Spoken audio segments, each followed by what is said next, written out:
Jails for killer cops.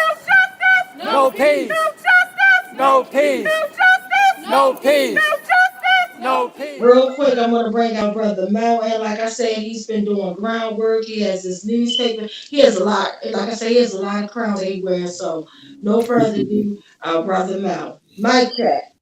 Mic check. Can y'all hear me? Okay. Mic check. Yeah. We can hear you. Sister Latoya, I know she gave me a chance to go early, and I tried to time it because my ride has been waiting on me because they had to get back, going to get down to the protest today. But I'm glad to see you on here because we're struggling with some of the same thing you struggle. So this is a big old case, and the medical examiner David Fowler in the case of George Floyd. Now he got on the stand today and pretty much said George Floyd died from a heart attack. And he said it was brought on by, he threw in the kitchen sink, y'all. He said the drugs, he had hypertension, heart disease, and he threw in a new one today, the carbon monoxide. He just threw in everything up against the wall. And so somebody mentioned this earlier. It's important to know that this dude is from South Africa. His formative years were in apartheid South Africa. Folks under 35 probably are too young to remember the fight to free our South African brothers and sisters from the apartheid. And so this guy is an Afrikaner. And so, I don't want to cast aspersions without knowing, but it's not hard to make a stress that this cat might be a racist because what you all experienced in Maryland, he's done these cookie cutter, somebody said these cookie cutter ME reports, and I noticed in sister in your brother's case, he said it's a heart attack, right? And you just pointed out your brother was in great shape. Well, he just did this on national TV, and what's interesting is that the lawyers could not. I guess they couldn't bring it to court. They can smear you, but you can't smear them. You would think that the prosecution would raise the fact that he's being sued in Maryland for what misdiagnosis, and that. I don't know the exact term, but misdiagnosis, right? So when I write the daily update, I'm gonna put that out there. I'm gonna say, doctor, medical examiner is being sued for misdiagnosis.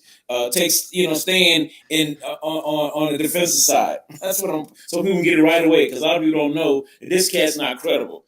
But see, this is a problem all over the country.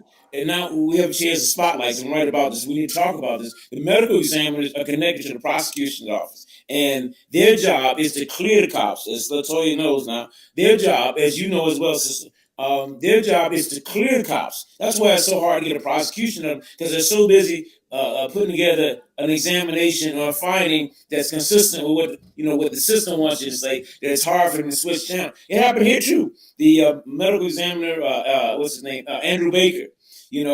He said he died of cardiopulmonary arrest. It sounds all complicated, but we all die from pulmonary arrest. We all die from it, right? And it's complicated by law enforcement subdual. Dude, why don't you just straight up say what happened? That the man was murdered by the police, that it's a homicide brought on by the fact that the cops restrained him. And then he refused to say in court what all the rest of the experts said, that he died, he was asphyxiated. So this is a game, and we've got to deal with it. We're going to have to, as I keep saying, it's just the whole system. I appreciate what Sister Latoya was saying earlier, but sister, these people are corrupt. The whole thing is corrupt, from the folks in those houses and the legislative office to the people in the White House. This whole system has to be restructured, y'all. It's all designed to continue to keep us down. If you ain't got no money, if you're white, you ain't got no money. If you're black, brown, Asian, yellow, red, whatever, if you're female, gay, whatever, that this thing is decided, it's set up to hold us down. And the sooner we recognize that fact, the better chance we have of fighting back. When I got on here, brother was saying 43 people got killed in just 2 weeks by the police. That's insanity. We can't keep putting up with it. So to your other point that you wanted me to talk about is the thing that happened here. Here we are in the middle of the Chauvin trial, right? Less than 15 miles away, you would think that the cops would be on their best behavior. There's something you need to pay attention to. These people are pushing back. We're in a political struggle. The street cops, the rank and file cops, are pushing back, right? They're still doing brutal stuff because on some of what they're doing is they're throwing their finger at us. They're saying, what you gonna do? We're gonna continue. You would think average human beings, with the spotlights on them, if they've done something bad, they're going to back up, right? The average person. Not these cats. Here in Minneapolis, the cops are still harassing people in the midst of the trial. I wrote a piece about They grabbed this young man. There was a dispute over the neighborhood. Some kid had carjacked somebody. They had the wrong kid. So the young people were trying to tell them, we got the wrong kid. They were trying to bring the parents in, explain what's going on, so the kid would be okay. In the midst of that, they grabbed some kid that's joined with them. Yeah, he was joined with them. We supposed to have that right. And throw him on the ground, beat him up. While the trial was going on, I'm not making this up. In St. Paul, they do a no-knock warrant to get this woman's 18-year-old. He had some warrant for something, nothing major. They go in his house and grab this 11, 12-year-old brother by the neck. So, I mean, what kind of people do this? And so one of the reasons that they keep doing it is we keep thinking of these people like they're us. And they're not. If they were, they wouldn't do that. Tawana, y'all, Brother Mike, y'all ain't running around shooting nobody. You would, even if you had a gun here, you wouldn't shoot nobody, right? I mean, the only way you shoot somebody or hit somebody is because they did something to you. We got to reassess this. That they're doing this for a reason. Part of the reason they're doing this, they want to, they want to intimidate us. And so here we are fighting. You know what I'm saying? We're organizing around. We're having protests, trying to put pressure on folks to get justice for George Floyd. Right? We're having protests every day. And Sunday, your friend Tashira Garraway here in Minneapolis has organized a group called Family Supporting Family. You all have heard her on the phone when we've had our meetings. And she's been fighting to reopen the cases here. We've been with her. And we had a protest on Sunday for the anniversary of a fiance. You can't make this up. The protest was scheduled for 2:00, y'all. At 1:47, they had done laid this boy down. I mean, it's just on and on and on. And somebody called me from NPR today, and they get mad at me because I don't accept every interview. I don't have to be able to. I just want to tell the truth. I have a vehicle to tell the truth. He pointed out. Y'all go to spokesman-recorder.com. You want to see the unadulterated truth of what's going on here? We're putting it out. It's a black press. You got me, who is not just a journalist, but an activist, been doing it 30-some years, and we're putting out the truth best as we can from our perspective. You don't have to go to the Times, the Washington Post, or anybody else. You can go to little old Spokesman Recorder and get the updates about what's going on here. Now, we may not be able to report on Detroit or Baltimore, but we can tell you what's happening here. You want to get it from the horse's mouth? Come on, because we're telling the truth. Because we're giving analysis. We're letting you know what's going on behind the scenes. Like today, I'm going to tell the truth about that doctor. And the fact that he comes out of South Africa, out of maybe a racist background, and that for years he has been rubber stamping these examinations, and they're lying too in the story somehow. He retired. He didn't retire. He resigned to keep from getting fired. There's a big difference from resignation and retirement. So anyway, I went on another tangent, but so they killed this kid, and then this lady's trying to say, and now they finally charged. And the only reason they charged it, people pay attention to this. Because, Minneapolis, St. Paul, you ain't got as many black folks you got in Baltimore and other places, but we come out and we fight. Sister Wanda tell you, and I've been leading it, I led a lot of them over the years. We come out, we fight. We don't take stuff laying down. And they charged this woman only because they realized we weren't going to stop coming out, right? They put a curfew on it. A lot of kids didn't care nothing about the curfew. I brought my old behind in because they got to maintain the paper. Otherwise, I probably got arrested a day or two, too. Because, they definitely like throw my behind in jail. But we kept fighting. And that's why. Now, not because all of a sudden the system, and it's all in its wisdom and its in its purity, decided they're gonna do the right thing because they're out of its principles. No, it got forced to. And this woman should have been charged with second-degree murder, y'all. And so the neighborhood the dude got killed in, it's a suburb of Minneapolis. It's right in the first suburb of North Minneapolis, right? And as she pointed out to Wanda, the boy was riding down the street. He just got his car clean. When they pulled him over, they told him it was air fresh. Turned out they pulled him over because of the tabs on his car. Now, I don't know about in Maryland, but here in Minnesota, the whole tab thing is way behind, right? Even if you pay for them, it's taking all day to get them to you. So a lot of people run around with expired tabs. So there's no real good reason to stop. So it's part of what they do. They profile this kid.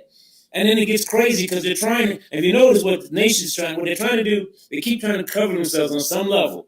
It's like the Derek Chauvin thing is a cover.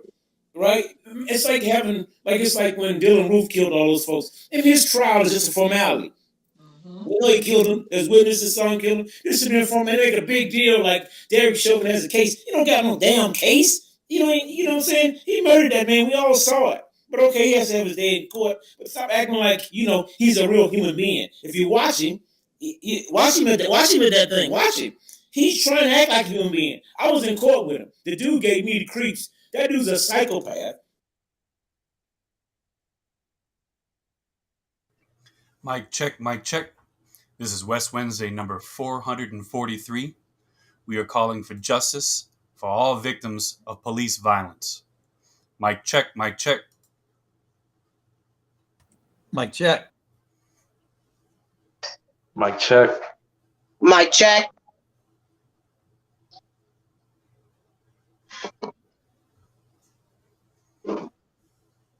Mic check. And it seems like Tawanda might have gotten disconnected. We'll wait for her to come right back.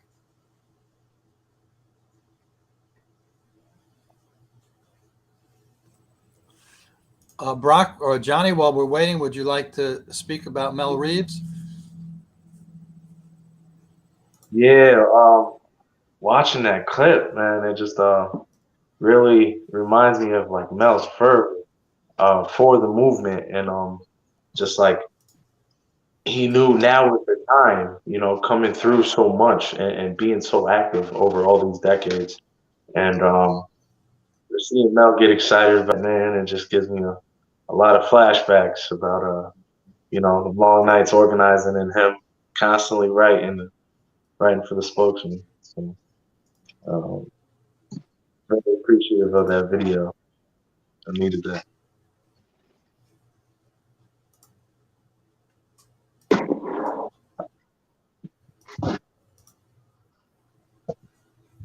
Yeah, thank you guys for sharing that. And I'm sorry I was having a little bit of technical issues. I got bumped off, but I'm back on. And just want to thank everybody for joining us tonight in honor of our brother Mel Reeves. And thank you, Johnny, brother Johnny. We had Johnny on here numerous times, as well as our brother Brock. And just want to check in too with our brother Brock, just to see what else he want to say or whatever he want to say. Mic check. Mic check. Mic check. We can't hear you, brother. Oh, you can't hear me? All right. Can you hear me now? Yes. Yes, now we can. All right. I think I was covering the mic. All right. Sorry. Basically, there's a lot I could say, and we're gonna say more. Let me see. With a Mass Action podcast, go more in depth. There's just kind of too much to cover, but like I remember, from the interview, I just remember, talking to him about those things on the phone, probably around that time. So, and that was kind of our relationship,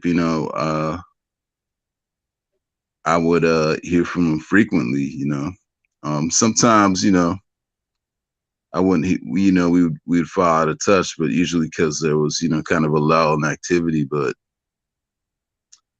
because of what was happening in Minneapolis, there weren't too many lulls, so he, would contact me often to get get feedback from me about, what he should do on the ground. And, that's the one thing that, I have a lot of regrets, for him passing so soon, but I know one of the things that he was hoping to do was write about some of this, the experiences that he was going through, from this recent period of the last 7 years, on, but basically,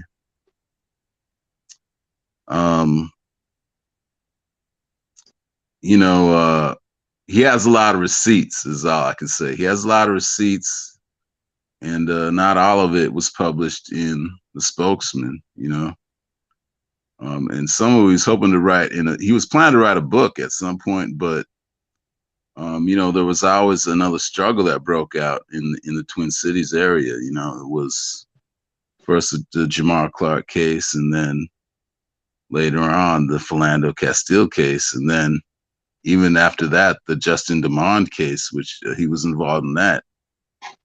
and then of course, George Floyd.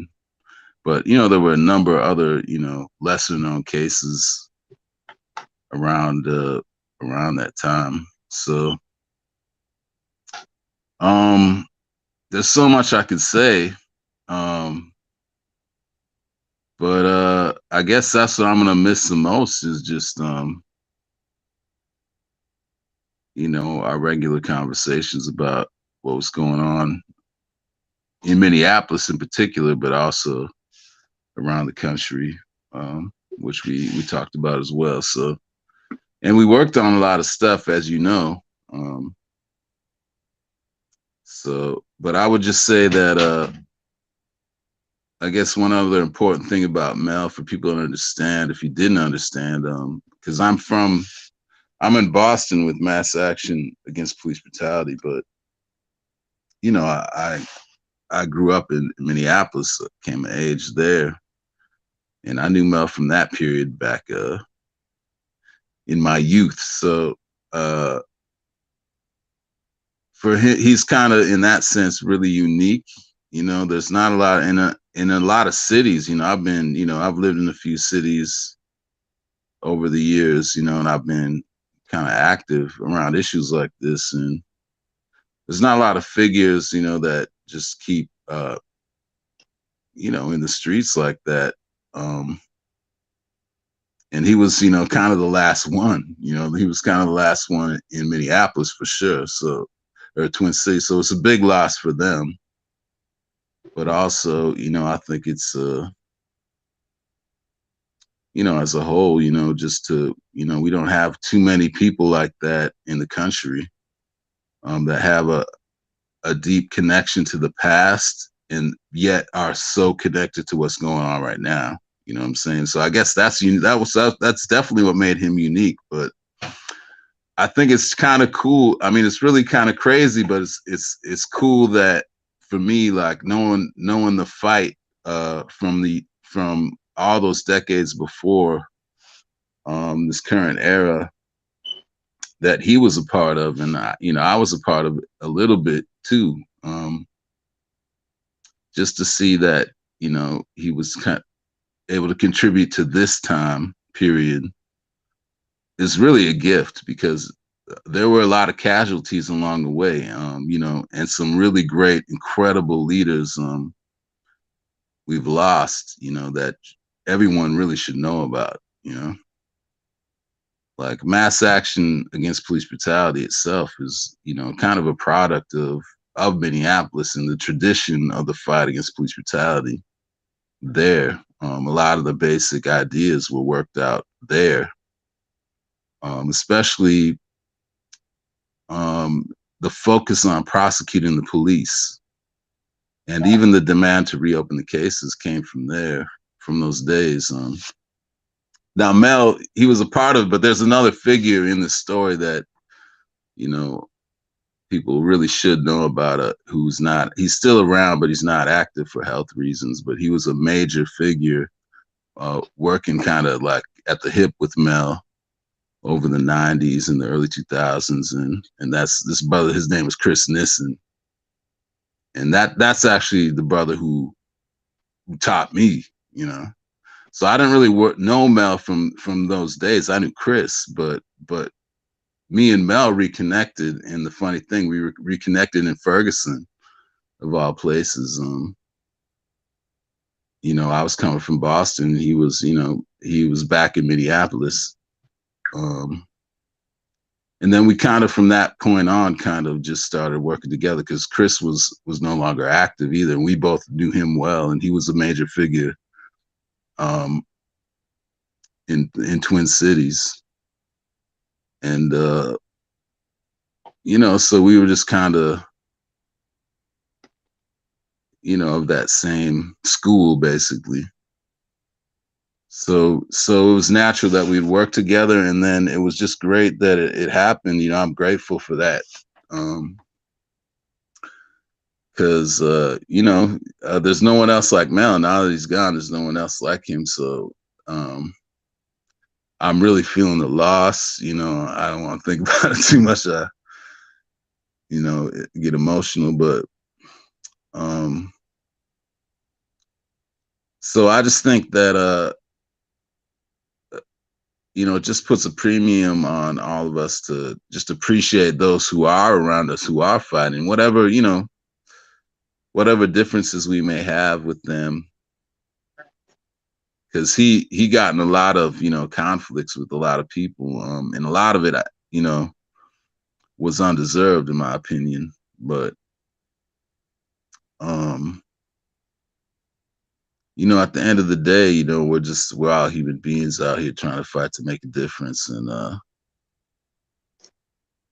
to me I think the lesson too, a big lesson for us, because I really believe that the biggest obstacle we face is not the state, it's not the government, it's our internal conflict and our inability to come together.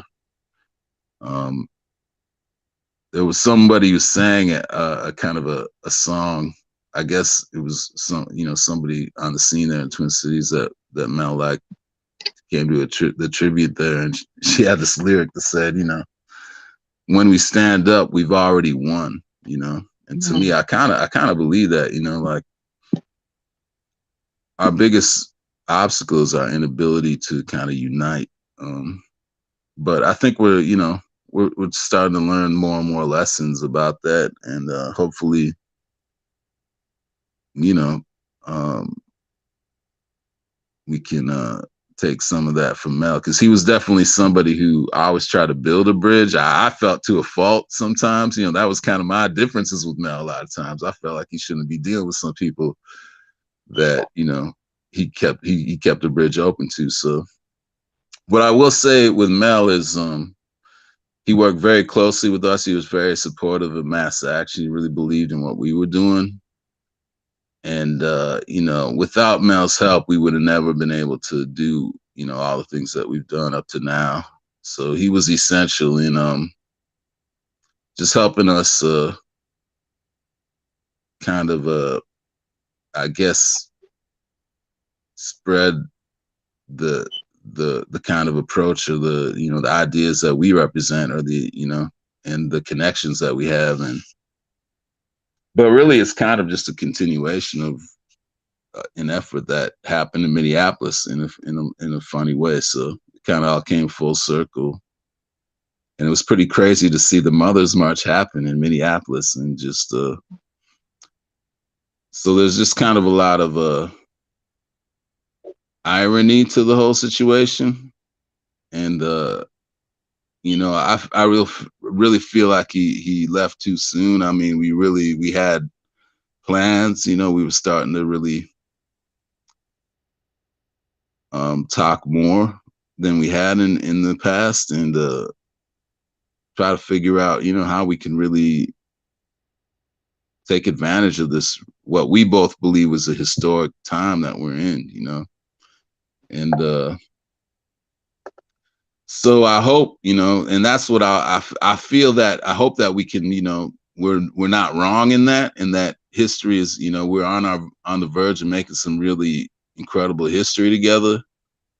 But, I just, I really wanted him to be around to see it, because he's really a big part of how we got to this point, So I'm just grateful for, just kind of the time we had. It wasn't really,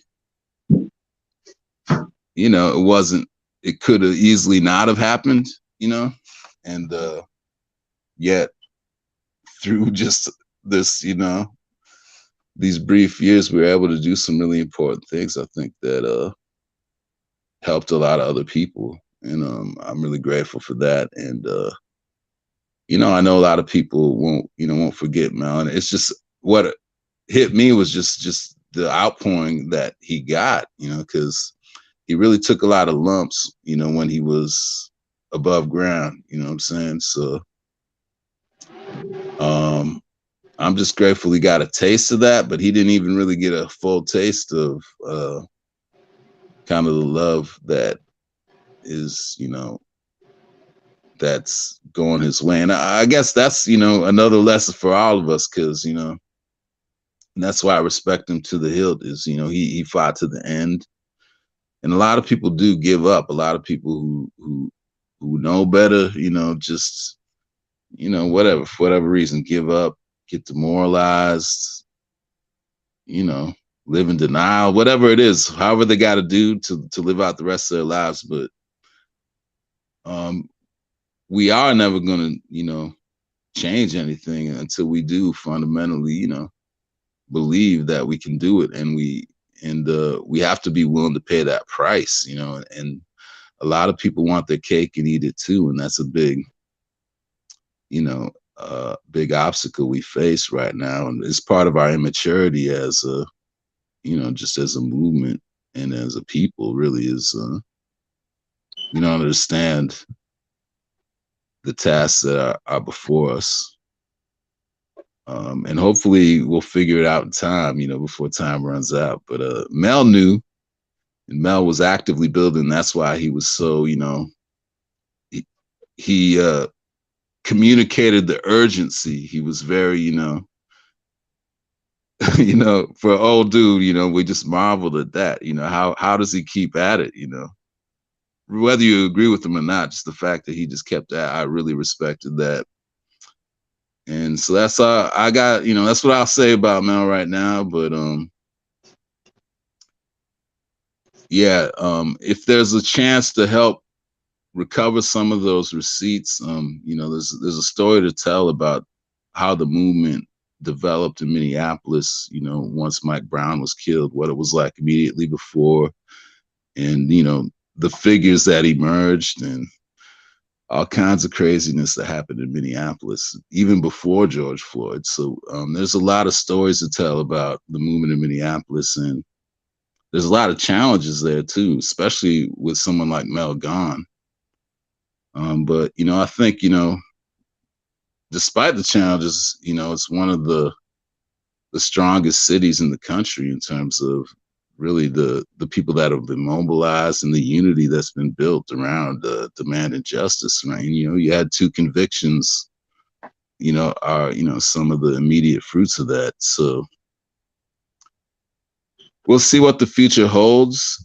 But till we win, that was Mel's slogan. So I think, definitely the families movement kind of has adopted that. I think it's, it's going to be a thing because we're going to need it, We're going to need to stay steadfast and unified until we get the job done. So, I love that brother. I'm going to miss him. And,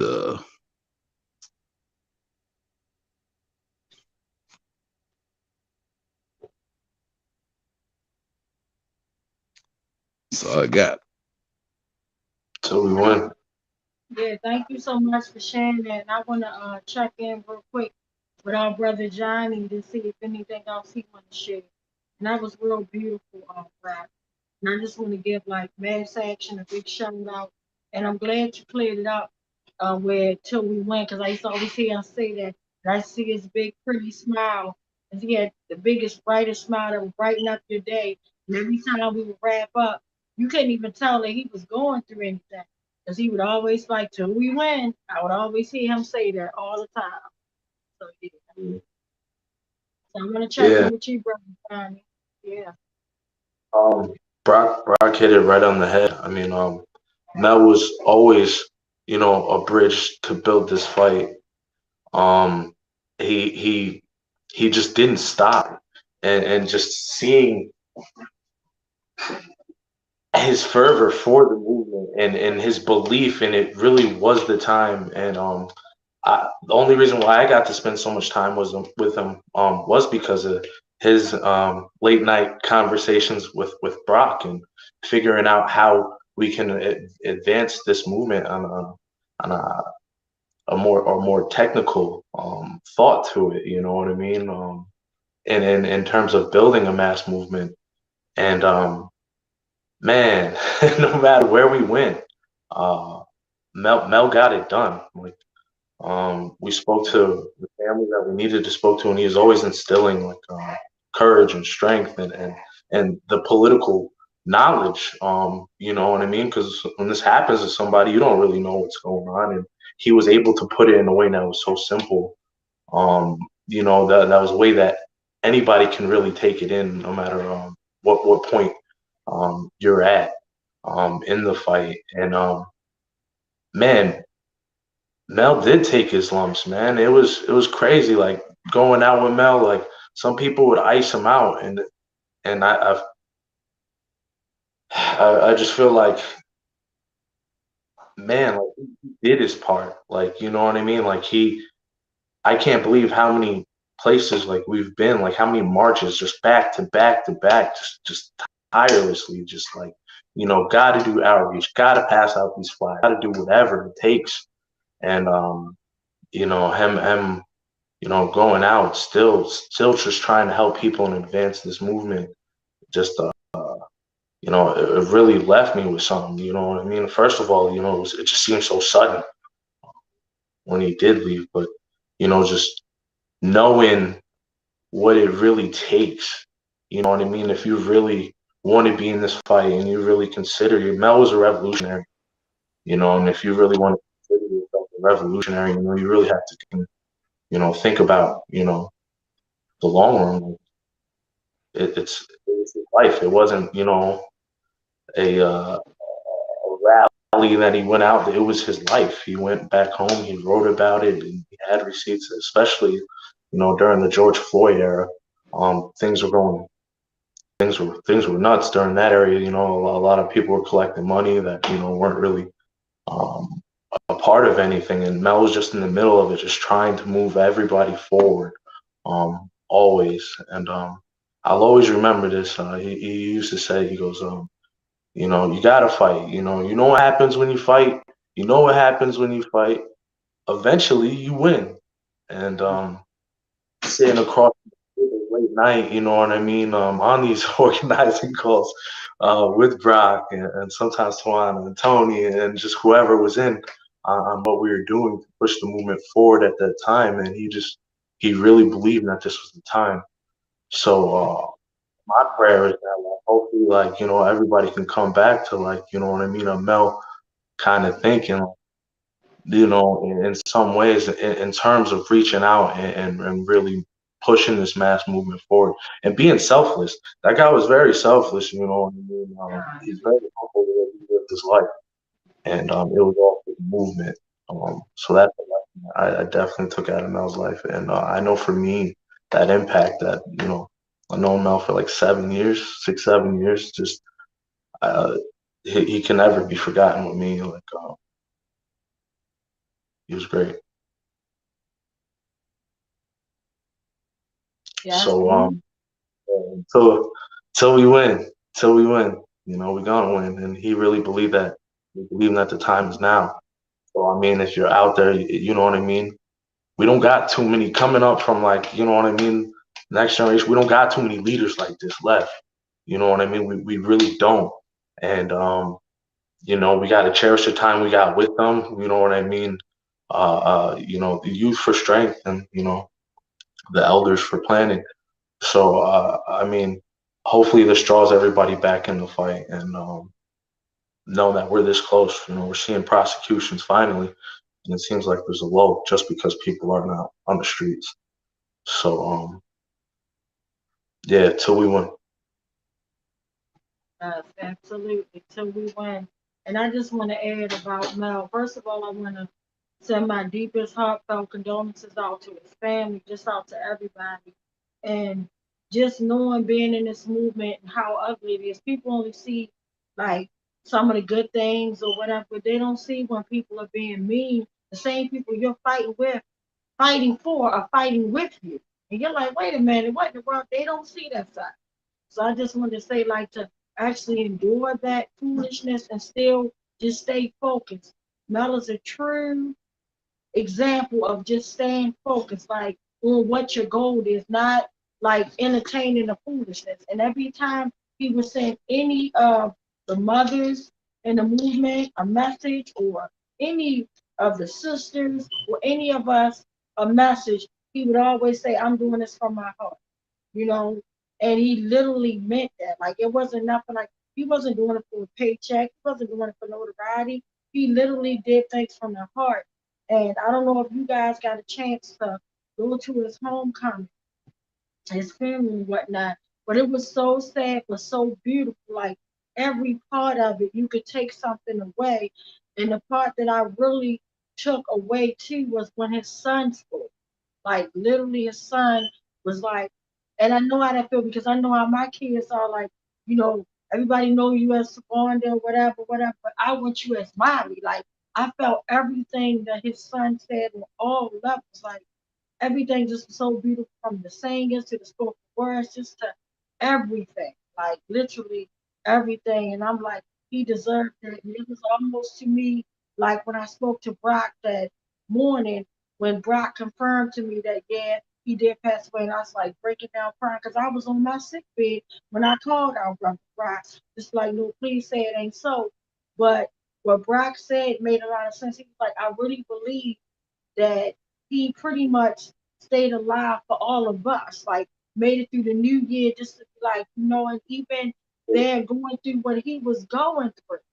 Like literally, he wasn't even talking about himself. Like nobody knows what he always like literally what really touched me the most, and I'm trying not to tear up, is when he was actually out there with us fighting at the most heartbreaking time of his life when he, you know, when I met him when he lost his grandbaby, and he was there like, and you couldn't even like, you could tell that he was so hurt, but at the same time, he pushed past the pain.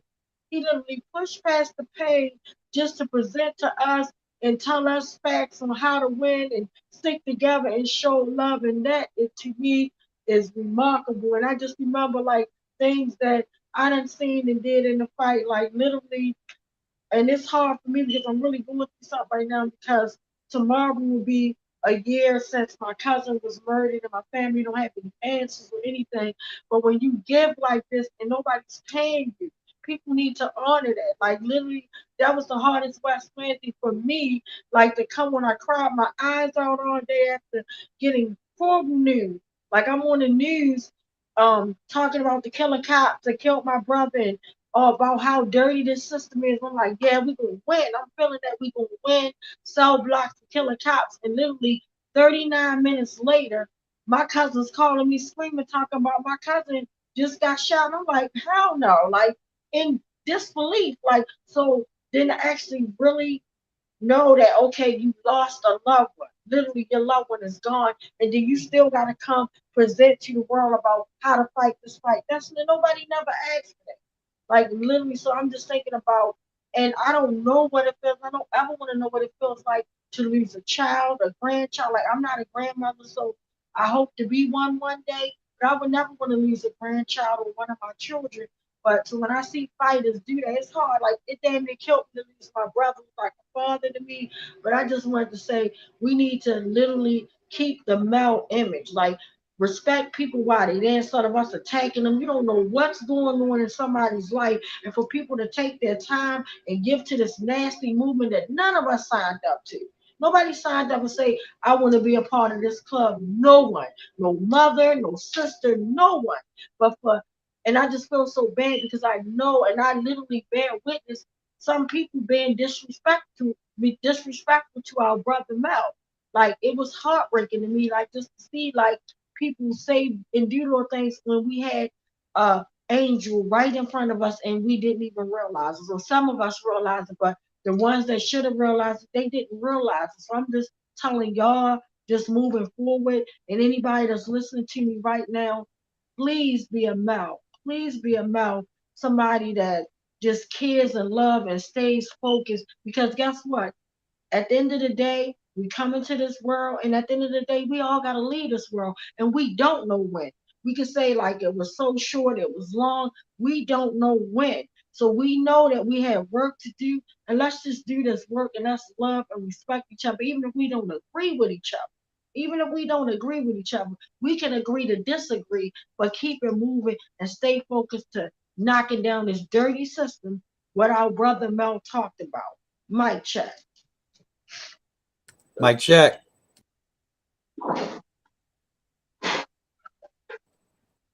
So if anybody Mic else check. wants to say, please feel free to jump in. Mic check. Mic check. I'm gonna jump in real quick. My name is Kevin. I've Brock. I haven't seen you in so long, man. So it's good to see you. Hey, what's up? Great to see you, man. And you know, I had the privilege and to work with Mel very closely when he was in Minnesota, and or when I was in Minnesota, and worked with him particularly around the national conference, Take a Knee conference, which was just a humbling and amazing experience. And you know, people are talking about, you know, who Mel was, you know, in terms of social justice. And I think the thing that resonates with me and the thing that's brought me so much joy is not talking about necessarily him as a social justice activist, but who he was as a person, right? And social justice is what he did because of the person he was, right? And like that's been so key. Just thinking about, you know, I think just, you know, when I got my new car, right, the first thing I did is I went to pick up Mel, and we drove down Ohio to meet up with Tony and Brock and everybody, and Lisa Simpson. It was just such an amazing, powerful experience. And taking that drive with him and just having conversations the entire way, not just about the fight, but also just about life, man, just about love, just about community, just about his kids and like his life and his journey from Florida, and listen to old classic music, and like just having that time with him really helped you to understand why he had to fight the way he did, right? And I think we get so caught up in all those things that, which I mean, for valid reason, right? How powerful the work that he did was, but it was because he just genuinely loved people, right? And he genuinely invested in people. And at his core, he was a teacher, and at his core, he loved, and at his core, right, he was compassionate and empathetic. And because of all those things, he had to be at every protest. Because of all those things, he had to be involved in everything. He couldn't stop, right? And it wasn't about, you know, the money. It wasn't about the fame. It wasn't about, you know, having a platform. It was like, if that platform, you know, isn't bringing justice, then what are we having the platform for? And just being able to connect with him on in that way, and it pushing me in certain ways as well, is something that I think, you know, I'll always cherish and never forget. And I think the way for me, it's like there's two times that somebody dies, right? They die when they die physically, and they die the last time that somebody says their name. And so as I'm thinking about the things that, unfortunately, let's call a spade, you know, there's police violence every day in this country, particularly, like, I'm thinking about even locally in Minnesota, it happens every summer, right? And so I'm thinking, you know, my first thought was like, what's going to happen now that Mel's gone, right? And, you know, I would argue that this is the moment in time where this hashtag be Mel, what will Mel do, actually takes place now, right? It's like, if he meant that much to us, which he did, then it is our job and our duty to act in the way that he would have and continue the work that he did. Otherwise, what we're saying is like all that was superficial. All this care, all this level we're talking about is for surface value. Like, let's actually live how he lived, how he showed us how to live, right? And when we do that, I think we still feel his presence, we still feel his spirit, and we still feel that energy. And so I encourage us to just keep that up, and, you know, go back and read Fight the Power Journal, right? Think about the fact that, like, in order to be, and this is, you know, Mel stood by this, in order to be revolutionary, you know, you have to be anti-capitalist, right? If you're doing this for money, then that ain't it, right? If you're doing this for fame, that ain't it, right? Mel didn't live as a rich person, but he impacted so many, right? So clearly the value of his life isn't the paycheck, it's the impact. This, what we're doing right now, shows the value of who he was and what he is to us. So let's just, you know, let's keep remembering that. Let's keep holding on to that. Mic check. Mic check, brother. Thank you. Mic Broke check. that down. Mic check. Mic check. You broke that down, brother Kevin. It's nice to meet you. And you really broke that down, and you really touched me. And the thing that I'm taking back what you said, and I loved it. You said we die twice. We die like physically, and then we die when someone stops saying our name. I love it. You know, that's why I like forever and ever, I'm going to keep pushing, not just my big brother Tyrone Wesley, but all the victims of police brutality and murder, including my cousin Tavon Anderson, because that is truly when they absolutely die, is when you stop talking about them, and just sweep it to the side. So that, thank you so much for sharing that. Mic check. Mike Mike check. check. And I wanted to check, and I know our brother, I'm not sure if our brother Marcus is able to join in because I see a lot of messages coming up. And I was wondering if he's not able to. I'm here. Join. Oh, you're I'm here? here. Oh, great. Well, Yep. yeah, brother. So I'm glad you are here. So I wanted to check in to see any comments or questions because I see the beautiful board is blowing up. And I wanted you to share with us. Mic check. Mike check. Mic check. So we have a lot on Facebook. TNT T Taylor tagged Dion Smith. Bill says, yes, we need more anti-racist fighters who stick with it for a lifetime. We need a combination of patience and perseverance. Kalia says, I wish I could have heard more from Mel about his analysis of capitalism. He seemed to understand that it's the system that's the root of all the problems we're fighting. Bill says there will be many more Mels. TNT T Taylor tagged Rhonda Dormius and said the mother showed up to the call. Bill says yes, Mel left much too soon. TNT T Taylor says Kevin James is running late, but he does plan to jump on. Bill says till we win. Kevin James says here now. Thanks TNT T Taylor. TNT T Taylor says till we win. Hillary says till we win. Thank you, Mel. Kevin says sending you love and solidarity, brother Brock. TNT T Taylor says you can actually join in if you click on the link that I sent you. Dwayne says till we win. T Taylor says that way you can actually speak on Mel. Angela says till we win. Mic check. Dwayne says mic check. Bill says mic check. T Taylor said tagged Kume Buja Brock. Did I butcher that? You good? I remember our conversation about that press conference. That was so funny, but Mel kept pushing me and I did it, and it was great. And Bill says, yes, Johnny, I agree that being selfless is an important part of being a revolutionary. T. Taylor says, yes, Tawanda Jones, speak the truth. Kalia says, speak it, Tawanda. T. Taylor says, Mel pushed his pain aside twice because he also lost his mom while planning the Take a Knee protest on the Super Bowl. Let's respect his fight. Oh my God, I forgot we were all together in Cincinnati. That's T. Taylor. Kalia gives props to Kevin. T. Taylor says, great job, Kevin. Bill says, that's right, Kevin. To be a real fighter against police brutality, you have to be a fighter against capitalism. Hillary says, as Tawanda so often says, it's not about income, it's about the outcome.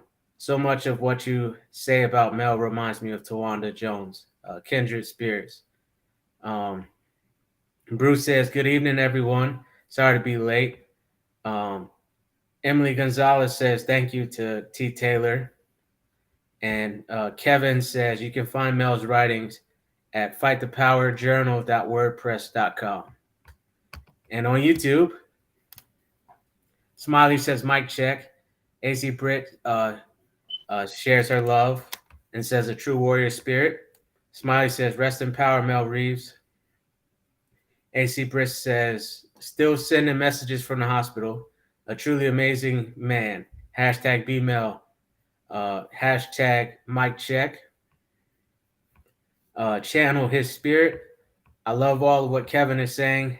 And I guess to me, that's Shorty, not Dwayne. Mic check. Mike check. Mic check. And I want to check in with anybody else on the panel to see if anybody else want to share anything. Mic check. Good evening. Yeah, this is Bill, or Uncle Bill, as I'm sometimes called. I didn't have the pleasure and the honor of getting to know Mel, but I was at the West Wednesday back in April when he spoke with us, and that's what we played the video of. And I was the one working on that video to get it ready, so I had to watch it a number of times, and I felt like I got to know Mel better and better through working on that video. And I want to say one of the things that strikes me as an outstanding quality that Mel had was elegance. And I want to explain what I mean by that. Sometimes we use the word elegant when we're talking about women's fashion. And when you carefully think about it, what elegance means is simple lines, like an evening dress doesn't have a lot of frills and a lot of stuff going on. It's simple and therefore elegant. So in the social sciences, when we say elegant, what we mean is almost the same idea. It's when you get to the heart of the matter without a whole lot of unnecessary explanation, and you say it as simply as you can without oversimplifying. That's elegance. So if you think, and you'll see some more of Mel speaking at the end of this program, but when Mel speaks, that's what he does. He gets to the heart of the matter. Like he was talking about Derek Chauvin, the killer in Minneapolis, cop killer. He says, there was no need for a trial. We all saw the murder. We knew he was guilty. And he said it's a formality. And that's just one little example. Again and again, he penetrates to the heart of what's really true and important. And I'm sorry that I didn't get to know him better, didn't get to work with him, because I'm sure he would have made me a better fighter against racism too, with his outlook and his understanding. So I just wanted to add that. Mic check. Mic check. Mic check.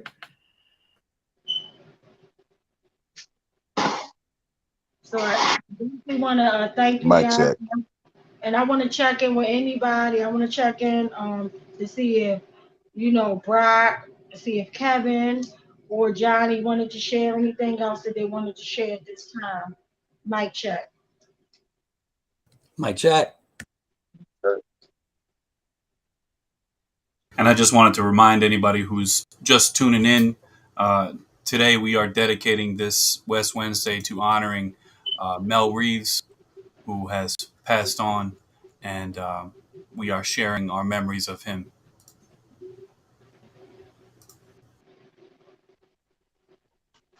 Yeah, I guess I would just like to share something. Since Kevin is on, I just think it's kind of like a little footnote, but I think it was like the Take a Knee Nation conference was in my opinion, it was one of the best kind of efforts during that time to try to keep some motion going around this fight nationally. And it was 100% grassroots. That's why, it didn't really,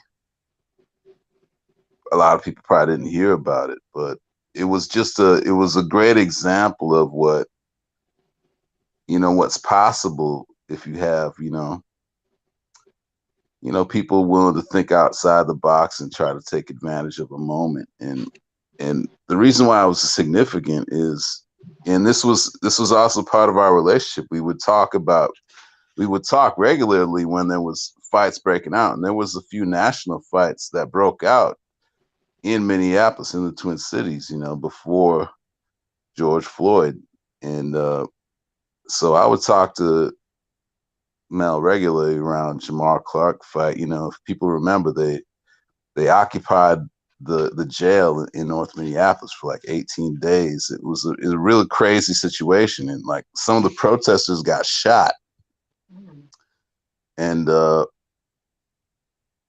that was one key situation where Mel stepped into the vacuum and provided central leadership to the whole city, because, and this is part of the receipts, I don't want to get too much into it, but BLM kind of came out of nowhere, and then they started this protest, and then they left the protest, and the protest kept going. And people got shot at the protest. They didn't even take responsibility for that. and he was trying, and this was all happening in the hood, and you had people coming from outside the hood, like taking selfies, you know what I'm saying? And it was just and then you had national BLM trying to come in with money and hype it up, and there was all kind of craziness going on. And, you know, this is a hood. This is a hood where we've been going door to door since like the early 2000s around police brutality. We're very familiar with, you know, it's not a hood that needs any like help from outside. You know what I'm saying? Like not just from a whatever street sense, but from an organizing sense. Like there's a long, deep tradition in this city. It's like, who the fuck are you all? And what do you think you're doing?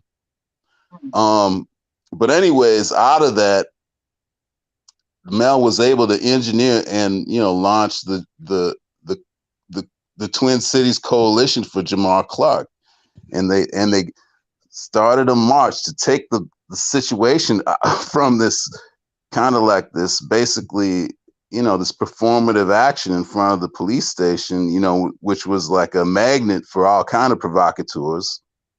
And, you know, led a march, kept the fight going, you know, downtown to the county prosecutor's office. You know, that ended up in a defeat, but, you know, it was kind of like the beginning of the movement in the Twin Cities starting to emerge as, you know, people coming out of the woodwork, you know. But anyways, the point I was trying to make was even during these laws, we would talk, what can we do, you know? And this is, you know, this is part of the story of mass action too, some of the things we were doing, but part of the thing was the only thing that was really going on at that time, street protests had ebbed by, you know, by 2017, there really wasn't much going on nationally. No, there was no cases that were causing nationwide demonstrations. Obviously, people were still getting killed, but it wasn't making national news. You know, it was the elections, Trump, everything had moved on. But the one thing that didn't, you know, that still, you know, persisted was the take a knee phenomenon when Colin Kaepernick did this thing.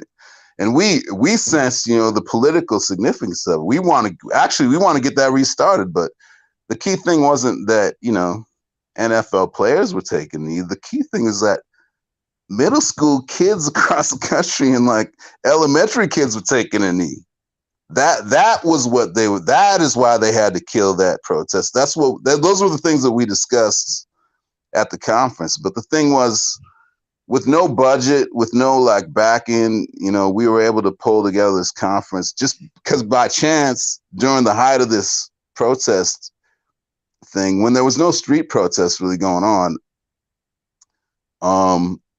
the Super Bowl happened to be in Minneapolis. So you have all these funny things that happens to be in Minneapolis. And so with Mel on the ground, we were able to pull this together. Mel was instrumental. What they did to host it was a story in and of itself. That's Mel and Kevin, like kudos to you. But we were able to actually, I mean, we didn't get a lot of families, but we got maybe a couple dozen families, and it was from different parts of the country. But without doing that, that was the groundwork laid for us, you know, in the coming out of nowhere to even think about a proposal of a Mother's March, because we had already done some groundwork during these lean years when there weren't any protests going on. And one other thing, we had come up with this concept. We had seized the moment. We understood the potential of something like this. And then who caused something to counter us after we had already counted? We had this established. Of course, BLM doing some kind of fake thing. And then the rest of the movement, there's one example of how Mel was being disrespected by the local movement, you know, and they ignored all these mothers that came in from out of town and prioritized this kind of performative action really to promote BLM, you know, it had no demands around police brutality. So just another example. I mean, these are the receipts, you know, this is part of the debate and the mass education that needs to happen, the mass deprogramming that needs to happen about the real history of this movement. But there's some receipts in Minneapolis. Mel was central to that. And I I had a front row seat myself because he was blowing up my phone late at night, all hours of the night every week, much to my family's, chagrin. But, I'm grateful that it happened now because, that's all I have of Mel now are those memories, and it's some historic times, some incredible moments. Thank you so much for sharing that, Brother Brad. And I just remember, like, when we were playing to take the knee March for the Mothers. And I just remember, like, and a big shout out to our sister Dion, who said that when George Floyd was getting murdered, that all the mothers, all the sisters of the movement actually heard that cry. Like, she said exactly what my heart was thinking, and that's just like kicked everything out. So shout out to all the mothers in the movement. Shout out to Corinne Gaines, mom, our sister Rhonda. Shout out to just everybody. Shout out to Tony. Just shout out to everybody because, like, I wouldn't want to ever lose a child, And for these beautiful queens and sisters, and shout out to our sister Gina, who love Mel, and shout out to everybody. Like, it's not a mother or sister or family member that met Mel that didn't, like, sincerely feel his love and warmth. Like, all of us felt. So I just wanted to give him a shout out and just thanks everybody for tuning in and thanks for all the comments. And on that note, I want to check back in with our brother Marcellus to see if he has any comments or questions. Mic check. Mic check. Mic check. So on Facebook, Kalia says that's what we need, straightforward attitude from our activists. And Kalia also says, yep, it got to the point that I wrote a letter on why I wouldn't stand for the national anthem first year of high school. And on YouTube, AC Britt That's says, amazing. yes, when it permeates through to the youth, that scares the shit out of them. Mic check. Mic check. That's a beautiful thing. Like, wow. And I'm glad Brother Brock put out, like, information that people need to hear, like how a lot of distractions will come to just steal a movement away. Like, they'll start up and stir up stuff, come do their little photo shoot, and then they leave. And then who's there to clean up the mess? Poor Mel just standing around and real people that really care, boots on the ground. That's why we gotta really watch out for trauma vultures. We really do. Like, it's real. It's real. So I just want to check in really quick before we go to, like, our sad list and things of that nature. I want to check in and see if anybody else want to say anything in our, in their closing about our brother Mel. Mic check. Mic check. check. Mic check. Yeah, I just want to, because Brock brought it up, but the Take a Knee Nation conference, it was so powerful for so many reasons because it was grassroots. And the two things I want to share real quick. The first is that probably one of my proudest moments in my entire life was the Monday after the Super Bowl, because that we were in the conference and we were having this conference around police brutality, and we had this big dinner for the moms and the families, and we just had just a community, and it was beautiful. And all the while, like, outside, you got people blocking up the light rail and people protesting, and people got to take a knee in the hotel rooms and all this stuff. And we're getting all these calls about, what are y'all doing? Da, da, da, da, da. And it's like, what are we doing? We're not there. We ain't nowhere near it. We are 5 miles in the other direction. What are you talking about? Right. And what was so powerful about that, hearing on NPR the next day, right, somebody saying that the Take a Knee Nation movement can't continue because it has no leader.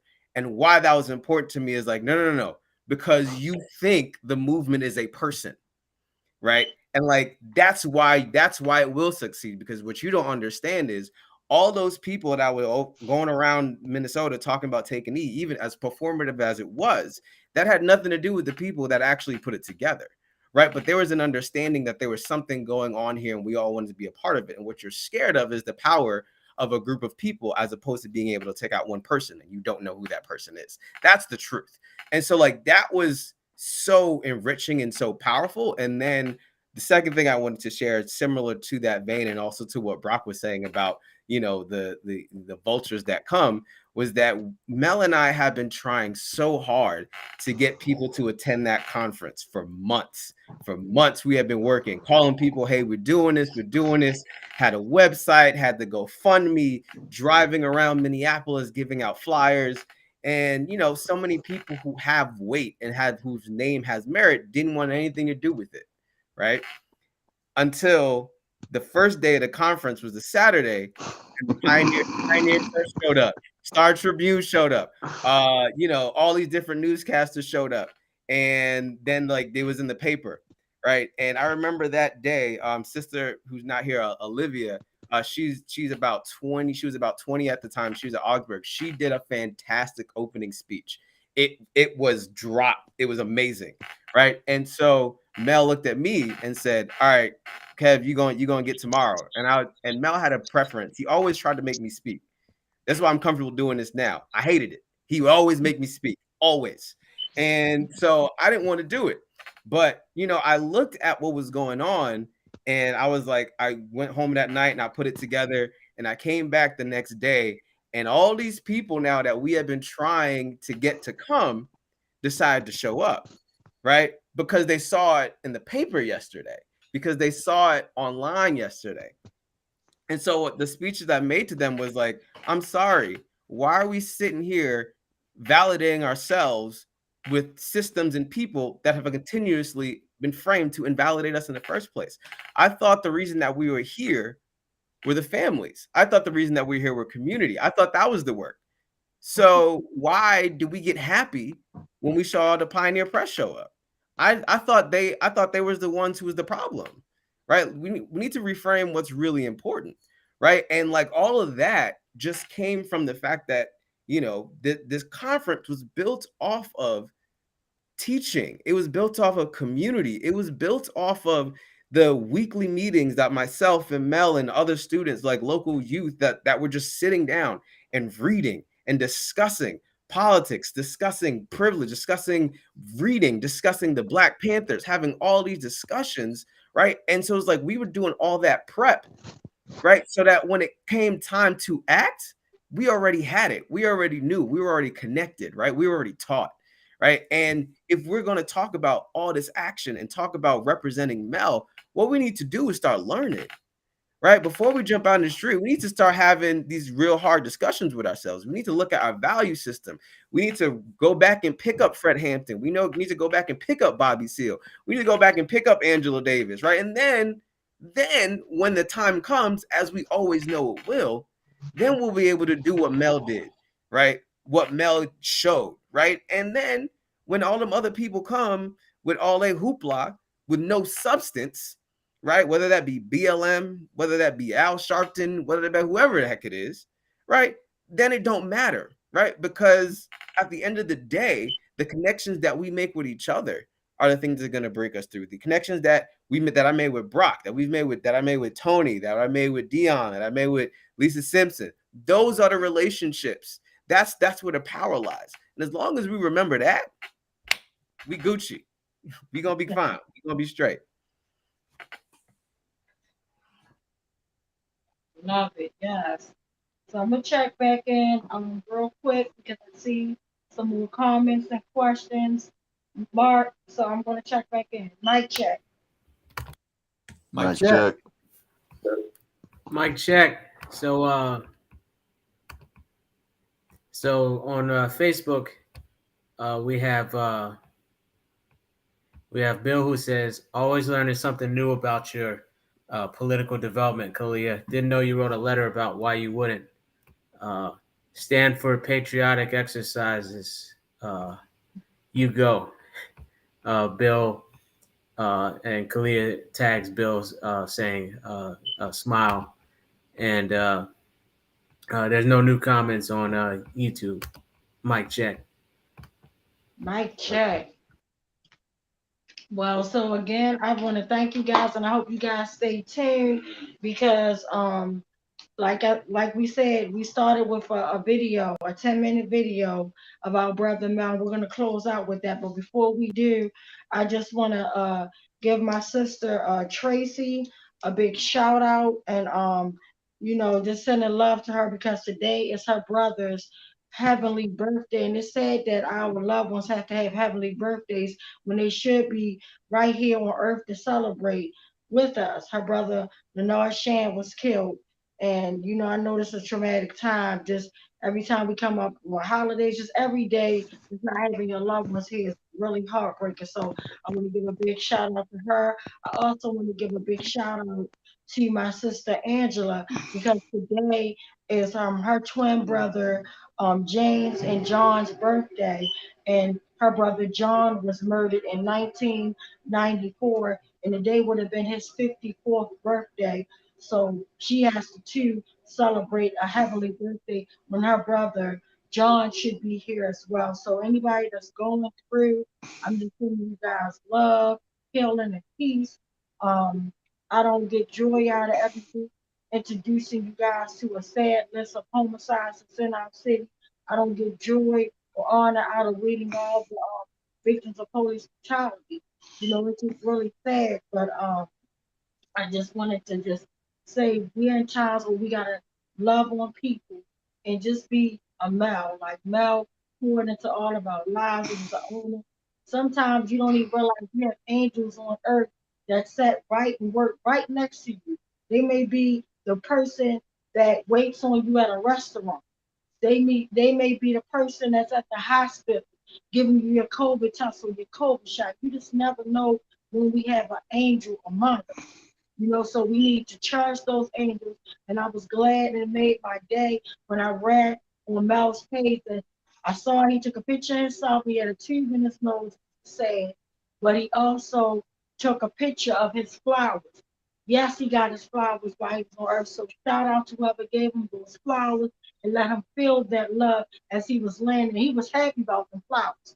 It makes a big difference when somebody is breathing in the flesh and you give them flowers or you get them a shout out. Give people their flowers while they are among us. Like, don't wait to, and it's just sad that people will skip over people literally that live like maybe 5 minutes away from them, won't pick up the phone, won't go see them, won't call them, just like, I'm going to talk to them tomorrow. But literally when that person passes on or transition on, people travel from around the world to come to a funeral. Give people their flowers, give them the love, give them integrity, give them respect while they are here. We're not here forever. We're here to live out our life. We don't know when it's going to end, but do the best you can do. Like right now, I'm exhausted, literally 2 hours of sleep. My daughter had an asthma attack. I got a busy day at work, and I had to take my daughter to cheer practice. And literally after cheer practice, my daughter gets in my car and she's having an asthma attack. And I'm like, oh my God. So life is real, life is short, and literally don't take people for granted. A lot of times, people just take people for granted. And strong, heartfelt words goes a lot of ways. A lot of people, I had one person literally at my job. Matter of fact, I'm lying. I'm in my mind because I'm so tired. I'm just in my mind, damn, ain't nobody gonna say, well, how your baby doing? I've been getting calls from the West Coalition, people checking in, asking me how my daughter, but nobody, I'm just like, my baby had an asthma attack, but I'm here. And that's okay. And nothing else. Like, so give people their flowers while they're here. Because you never know what somebody push and go through. Just because you might see them show up or they might show up late. The fact that they showed up, give them props for showing up. Stop beating down on people. Because you never know. We're in times now, it's real. You never know the heartbreaking stuff that you're doing and people suffering in silence right now. A lot of people don't tell you they're suffering in relationships, their finances, just every and every. People don't talk about what they're going through. Sometimes we just take up the space of pouring on them, but we don't even ask them, oh, well, how was your day? Start checking in with folks. Let's live a Mel Reed's life. I was honored to meet that brother. I will never forget that brother.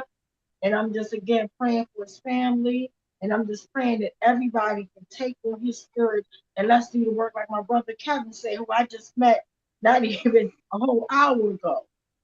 If we don't do what Mel want us to do, all this is in vain. Like, what is we even having this for? Like, we really need to plan strategically and be a Mel Reeves while we're here and just keep honoring that king. He's a living legend. Like, we need to really appreciate that. We need to not just after this week, after this year, or after people start talking, check on his family. Check in with his son. Keep checking it, because I'm telling you, it's literally after the funeral, people stop checking on people. Keep checking in. You just never know. You might make that person day just by saying, "Hey, how you doing? I'm thinking about you. You need anything?" And then carry it out. They you put yourself in that predicament to say you need things, whatever they ask you, try to fulfill it. Try to fulfill it the best you can. If they say, "Well, Dad, you know what, I need a couple dollars," try to get that to whatever you can do, try to go. We need each other. We have times where love is just gonna lead the way. And I would just end on that note. And we're gonna go in, unfortunately, and I want to take 2 minutes because our sister Kalia is gonna read. She has the horrible task of reading 2 lists, and to me, it's just like the umbrella to the highway of hell. It doesn't matter if your loved one is on the homicide list that's happening in the streets. It doesn't matter if they're on a police brutality list. That's what this dirty system does. It mixes our thoughts, and we try to control our thoughts. They try, this capitalist system just try to just control everything through money and the way we think and the way the television tells stuff and put stuff out there, the way the media portrays things and show us things and don't show us things. They always trying to control us. And that's why, guys, I want you guys to keep my family in prayer. I'm lifting my 2 beautiful cousins up, my auntie up, because tomorrow was their hardest time. Like, I know how it feels. Like, that was my cousin, right? But I know how it feels to lose my brother. He was like a brother to me. Literally, like, we grew up in the same house, same crib. We took care of each other, all of that. So just keep my family, and not just my family, but keep all the families in prayer as we hear the list. I just want us to take 2 minutes and remember, don't be a part of a list nobody asks you before you wake up and realize that the system is dirty. And it don't care if you're on a police brutality list. It don't care if you're on a homicide list. Because guess what? The detectives play the same damn game. They don't care.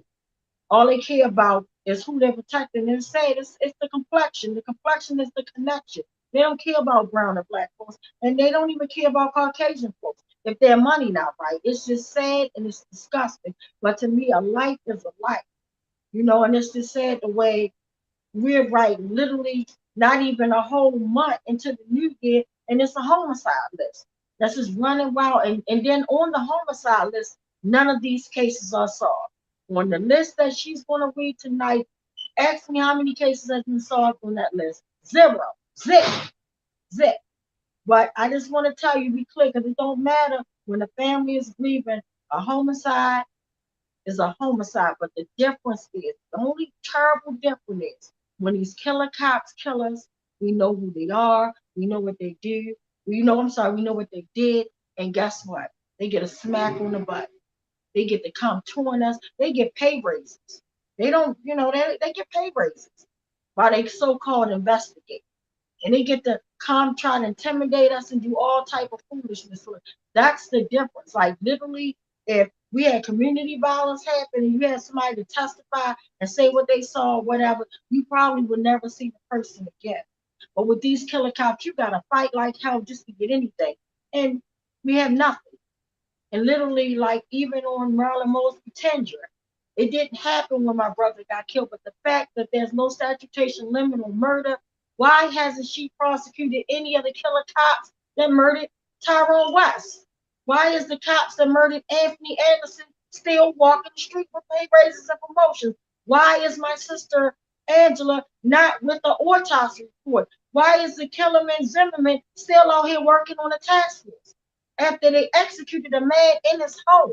Like, enough is enough. So I'm sorry, I can go on all night, but I'm gonna stop right there. Let's take 2 minutes, because guess what? You don't want to be on none of these lists. And for me, literally, to be on the news, literally, this time last year, and it was a West Wednesday morning when I found out my cousin was murdered. Did I give a damn? And I still don't know if it was a cop that killed my brother, or work with police or whatever. We don't know anything. We know only, it's just sad, but I'll be coming out with stuff. My family will be, so keep us in prayer, and I'll keep you posted about an action that we're going to do tomorrow. So just keep us in prayer. And again, let's take 2 minutes. If you pray, pray.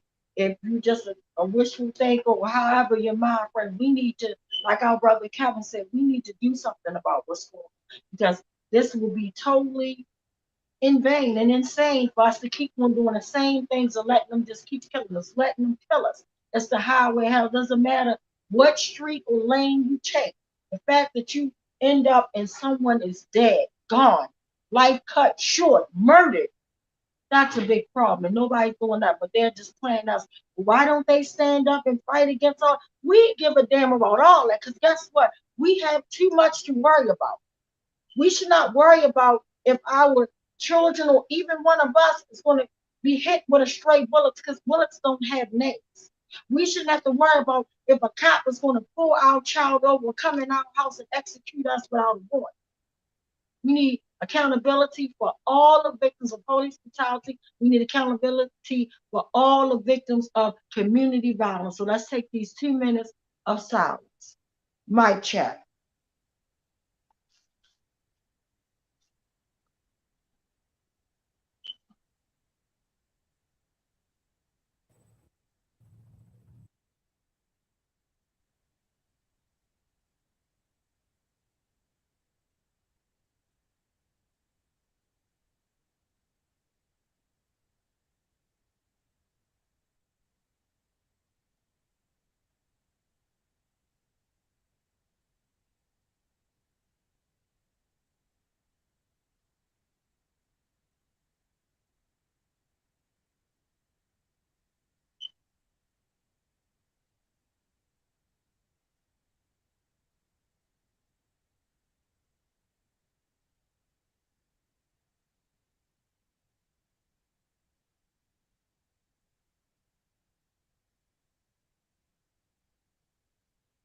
Thank you guys so much. And again, I'm praying for anybody that's on the list. I'm praying.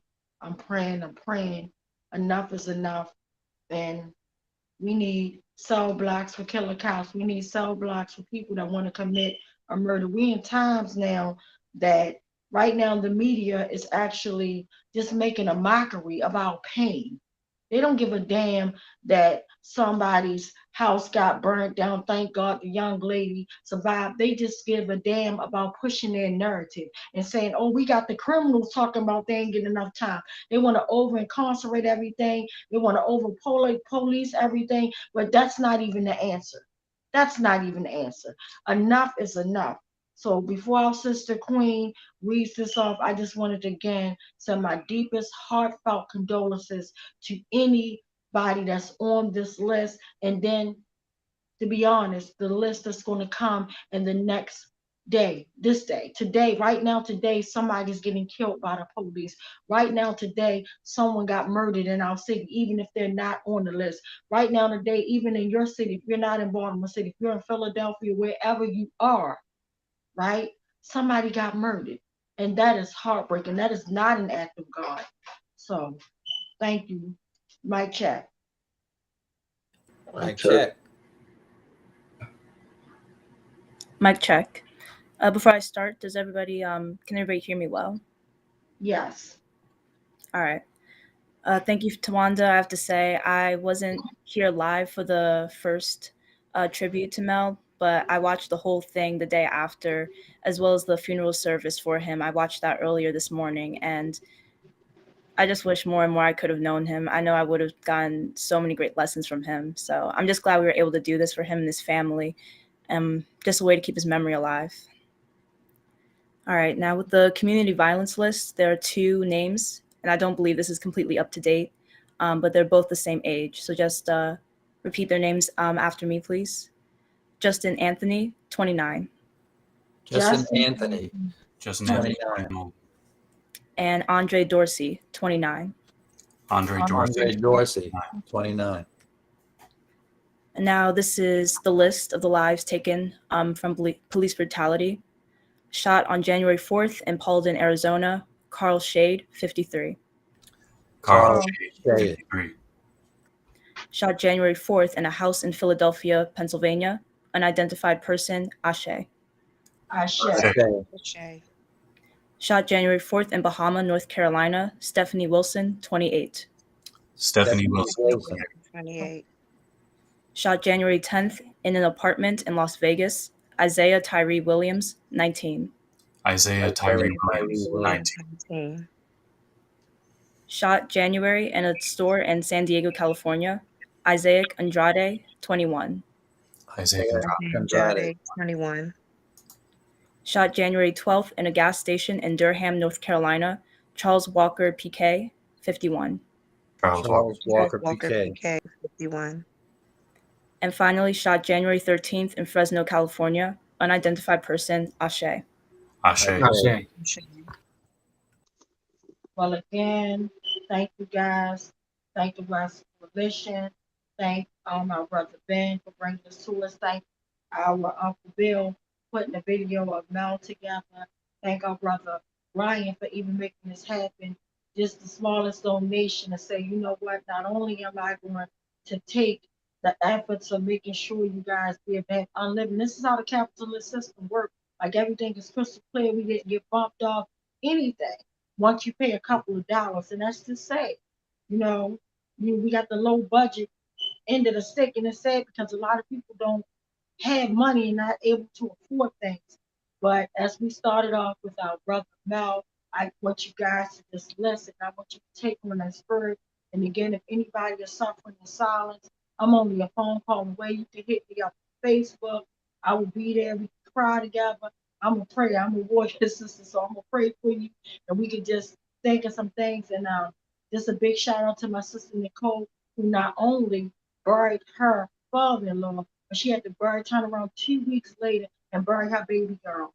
Like, how heartbreaking is that? We want accountability. She still don't got accountability. Not for her father-in-law or for her baby. That is disgusting. That is so disgusting. So, again, before I talk about discussion and all that, I already done went into it. Let's end with a good note. Let's end on a Mel Reed note. Let's remember, live to love, love to live, love to live. And remember, our brother Mel, he loved everybody. He stayed focused on the cause. He didn't care if people came at him wrong or whatever. And I'm quite sure he had feelings. Read his page. Like, you can go on his page. Read how he got teased and joked. And I don't know what for, because he's a very handsome, intelligent, fine black man. Let's be crystal clear on that. Okay? But, people beat down. People make you feel like crap. But if you're going through anything right now, my main goal is for you to get mental health treatment. There's nothing wrong with going to go check in and see a psychiatrist or whatever. You need to take care of yourself, because if you can't take care of yourself, you aren't able to take care of anyone else. So please take care of yourself. And just remember, you might have a bad day. You might feel on top of the world 1 minute, and then the next second, it feel like the world is on top of you. But every day that we get a day to see a new day, is a day to hit that reset button, and it's a day to be a Mel Reed. So no further ado, we're going to close out with our brother Mel. May he rest in heaven. We love you, Mel. Mic check. Mic check. Mic check. Till Mic we win. Mic check. Till we win. Till we win. Till we win. They pick racists on purpose. They pick sociopaths on purpose. They pick psychopaths on purpose. In fact, this woman Kim Potter, that killed our brother, one of her friends got on Facebook and said, no, it wasn't no accident. She's known this woman. She said this woman is a jerk from way back. Said she's a racist.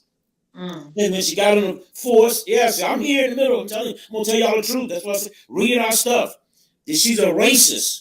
And she said that she even told her that she was racially profiling people on the job. And they stopped being friends. She said, it's probably no accident. This woman is a racist. Now, if you notice, the mainstream media is putting out pictures of her 20 years ago, right? Pictures of her in her 20s. Why do you want to do that? They want to put a nice face on. Again, they want to say, oh, it's an aberration. And how do they know that she grabbed the wrong thing? Think about this. They picked up her story and run with it. Now, if we had done that, they would have picked up my story when I said that and said, no, that nigga did it on purpose. We don't know what's in her mind. We've seen lots and lots of times, y'all see this, where the police are beating up on folks and they're saying, stop resisting, while they're throwing you down, beating you to half to death, stop resisting, right? As a way of justifying what they're doing. Because she yelled taser with the damn gun in her hand, and she's been on for 26 years. Let me tell y'all something. I ain't been no cop, but I know the difference in weight between a pistol and a taser. Have you ever seen them? They don't look alike. They don't weigh. They even have a different feel. When she got it in her hand, two things should come to mind. It doesn't feel like a taser, and it's too heavy, right? But she kept it, and so she's not innocent. The black guy, the black cop, and again, I ain't into the cop. All the cops are the problem. The whole system is the problem. As Latoya pointed out, so it must be a problem if I can't tell on you. If I can't tell when something's wrong and they threaten to kill, then that means the whole daggone thing is rotten, sister. It ain't. It is what it is. Some of them act a little more decent, fair enough. But the whole system doesn't allow them to do what's right, even if they want to. So the cop had pulled this, watch the film, pulled him out of the car.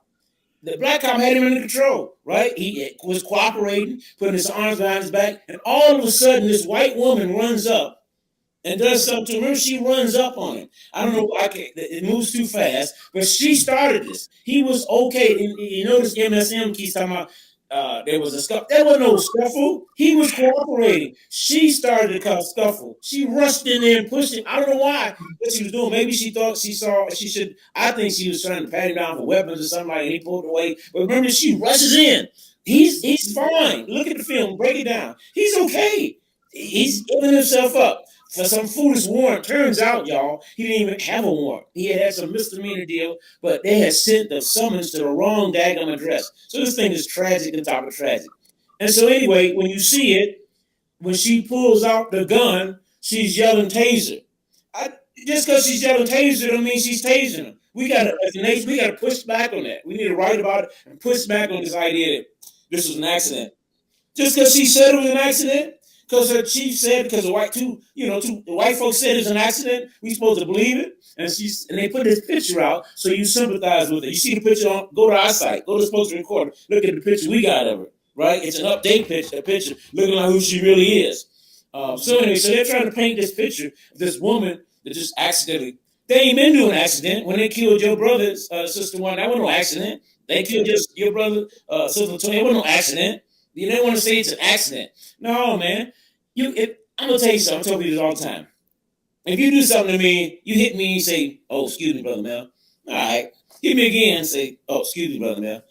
Then hit me a third time and say, "Excuse me, Brother Mel." I'm gonna start suspecting that maybe you're doing this on purpose, right? And that's what we have to understand. There ain't no accidents. And this woman needs to go to jail for murder. We see her. She points a gun at a man sitting in the car. He ain't got no gun. He ain't got no weapon. They can't say he had a weapon. He pushed away from her. She started this. He's struggling with her because we can't quite see what she's doing to him. But she looks like she's grabbing him, and he's resisting it because he's a human being. Human beings resist people doing stuff to them that they shouldn't, right? And because he acted like a human being, he's dead. But the prognosticator's gonna try to, wipe it over, clean it over. I said, she meant well, he was resistant. No, he wasn't. Look at the first, he gets out of his car, turns his back. The guy's got his arm, and all of a sudden this woman runs up and starts trouble with him and shoots him for no reason. I ain't buying it. And then she's talking about, oh, yes. No. Anyway, so the other thing that's insignificant is that we're fighting here, y'all. And our demand is that we don't mess around. Our demand is that the cop be prosecuted to the fullest extent of the law, right? And so what we're going to do coming out of this, because I got to go, is y'all, we need to get together and talk about this medical examiner problem. I'm going to write about it, but we need to protest them. Now I think about it. So remember, when people say the whole system, y'all, the whole system is rotten. You know what? You saw the healthcare system fall apart during COVID. Wait until COVID passes and watch the damn education system. Oh boy, they're really gonna have a hard time trying to educate our folks. Y'all, it's a system, and we got to restructure it. You all feel that pain, Tawanda, Latanya. You feel the pain of a system that's designed to criminalize us and to oppress us. That's the reality. And some of us feel that pain even deeper. And so what we got to do for the folks who haven't been victimized yet, we got to, like y'all do, keep fighting, keep telling them about your struggle so people know this thing is real. All right, I'm gonna stop there, and I'll take a question too. And I'm gonna have to go. Thank you, Mel. Marcus, do we have any questions or comments? Yes, we do. So we have a couple questions and comments. I'll get to the questions first. So Hillary on Facebook asks, "Can you put the link to his publication here?" And AC, I believe, on YouTube has the same question. What is his website's name again? Spokesman Recorder. Just put spokesman hyphen recorders, spokesman-recorder.com. It's easy. It says spokesman, like it sounds, hyphen recorder. Or if you can't remember none of that, just think Minnesota Spokesman. Minnesota Spokesman, put it in your browser, boom, pops up. Charlene says that carbon monoxide statement Fowler made is just trash. It's a worse form of gaslighting. So the medical examiners always like to gaslight, and try and deny us the reality that these officers kill us. Right. Anything else is just gaslighting. And that's all for the comments that I see currently. So what he said, y'all, was that George Floyd was just gonna die. He said he just had a heart attack. That was the time. He just had a heart attack. He left off in his testimony the fact that there were other people involved. And it's really crazy. It's kind of comical. It's like he talked about everything. He might as well said, he might as well, if he was in South Africa, if he was in South Africa, he'd have said he died because he's a Kaffir. And Kafirs die. That's what he was saying, y'all. And that's what they're saying. They're saying, I ain't gonna say the N-word. They said N-words die. And this Negro just died. That's what they're saying to us. He just died. What's all this excitement about? That Negro just died. Negroes got bad hearts, enlarged hearts. They got hypertension, high blood pressure, sickle cell, AIDS, COVID. They're Negroes. They die. What's the big deal? We figure out another one. That's what they're saying. That I know I'm being hyperbolic, but that's what the defense is saying. Dudes thrown everything. We have excited delirium. That's a black thing. That's for black people. So that's an excuse to kill black people. What was wrong with him? The Negro had excited delirium. Let's look that up in the medical journal. Can't find it. You know who made it up? The same people you're suing, Latoya. They have a clique. It's a white hooded clique of folks that work with the police to make sure that black people, brown people, and people who ain't got no money and other folks are oppressed. It's a clique that supports the oppression of human beings. And they should take medical off their names, right? Because they don't know nothing about Hippocratic Oath. Their job is to help these people hold us down. That's their job. And they justify all the horrible stuff. That's why we can't hardly get no justice. You go to look at what the autopsy say. Well, here comes the lies. You got to go and get your own medical person, right? Think about it. Y'all know you got to go get your own independent thing just to get to the truth. And we keep talking about, we live in America. What a wonderful place. We have all these rights. We got all this crap. That's crap, y'all. I mean, if we're going to have rights, we have to make this thing real. I'm going to go because now I got excited. Well, I love you, Mel.